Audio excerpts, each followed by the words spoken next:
we are making Lembas bread from the greatest trilogy of all time, Lord of the Rings. These are my comfort movies. I watch them anytime I'm feeling sad, anytime something bad happens in my life. Throw them on and they bring me to a better, simpler time in my life. A time when my dad would pull me out of school to go and see these movies. Yeah, every morning I wake up to Concerning Hobbits, this song that's on right now. I drink my beer out of my Speak Friend and Enter glass. I love these stories. And recently an old video I made for Lembas bread has been doing super well. People have been asking for the recipe, so here we go. Start off with some flour, all purpose is fine. Oh, besides asking for the recipe, people have also been reminding me that I am not making real Lembas bread. No shit. We aren't in Middle Earth. I don't have silver corn from the undying lands.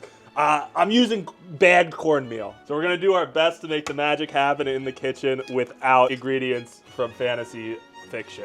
Add 2 eggs. These are just from normal chickens and not dragons. A little bit of baking powder just for levity. You don't wanna add too much or else it puffs up like a cake. Sugar, I only add a little bit, like probably a 1/4 cup of sugar, just because I don't want it to be too sweet.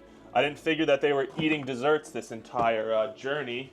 That seems unsustainable. Originally, I used the recipe from this book, but I doctor it up because this recipe has things like Parmesan cheese, parsley, deseeded chilies, and buttermilk in it, and none of that is either in my pantry or seems necessary to me. So do as you wish to cultivate the flavors that you imagine this having when you watch the films or read the books. That's all I'm doing here. We're also gonna add some milk and some influencer olive oil. You can use whatever fat you like. I wouldn't picture them using butter.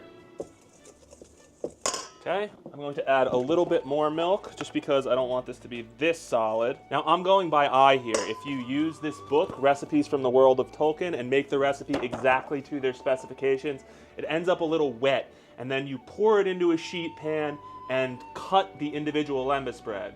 The problem with that for me is that in the movies it doesn't seem like the Lembas bread has cuts on the outside. It's not like a cake separated into different sections. It seems to be baked individually. So I had to figure out a way to do that. We're pretty much done already here. Let me just give this a taste. It's damn good. It's almost like a less sweet cornbread, which is what I always pictured watching them in the movies. Like a less sweet crackery cornbread. Now we take a baking sheet, add a silpat to it or parchment paper if you don't have one of these things.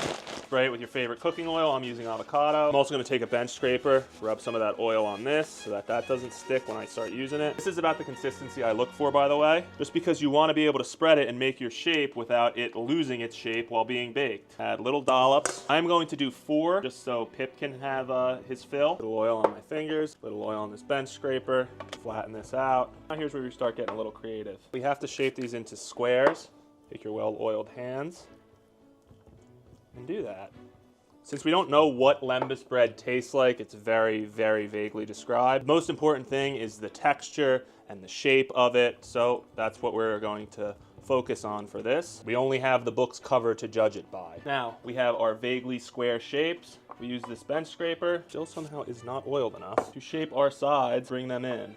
A lot of other people criticize the video in that I didn't do anything to make it super nutrient dense so that one bite will literally be enough to fill the stomach of a grown man. Guys, it's not fucking possible. So I'm not gonna dick around with some superfood nonsense and give you some nutritional lies so that you feel better about this. I'm just gonna try to make something that I enjoy. And I hope that you do the same. Again, oiling this bench scraper. Now I always remember in the movies them breaking them off in diagonals. So I like to take the bench scraper then and add these diagonal little breaking points. Now we do one final push in of the sides just to make sure our shape is good. And we're gonna put them in the oven at 300 for like 45 minutes to an hour. Whatever it looks done to you. Echo, set a timer for 45 minutes. Now after about an hour in the oven, these are ready. Oh shit, this is hot. These are ready to remove and let cool. And if you want them to be crisp, you could totally eat them right now, but they're meant to be like a preserved biscuit sort of deal. So the texture and taste will taste more like you'd imagine Frodo and Sam would have been enjoying or tolerating at least while they were traveling to Mordor. Wow, why the fuck did I say that like that? I've been watching these too much. Now, in the meantime, you know what I was saying about judging that book by its cover? We need to make the presentation legit. So, we got some leaves here. Now, if you are near Lothlorien, you can use Malorn leaves. However, I am in regular earth, so I just ordered some bamboo leaves off of Amazon. Banana leaves work as well. Unfortunately, Amazon only ships them in enormous quantities, so I guess I'm gonna have to either open a sushi restaurant or build a fucking hut outside or something and put these on the roof.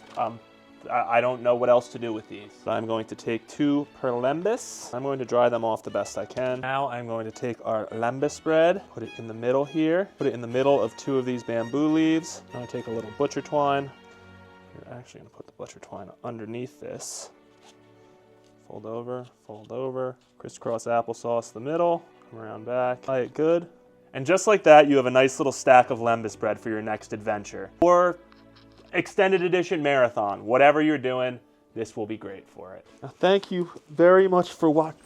I guess I should give you guys a taste test. Now, it is still a little warm, so it's not going to be as cracky as you want it to be. Well, cracky is not the word. Crispy, dried out as you want it to be. It's plain, it's sustenance. It probably needs more salt, if I'm being honest. Just a bit of seasoning. Do it as you wish. This guy is meant to be used as a template and not as a full-out recipe. Thanks for watching. I plan to be posting a lot more to YouTube this year, so like, subscribe, do whatever you can. It really helps. You shall not pass the coolness test unless you do that stuff.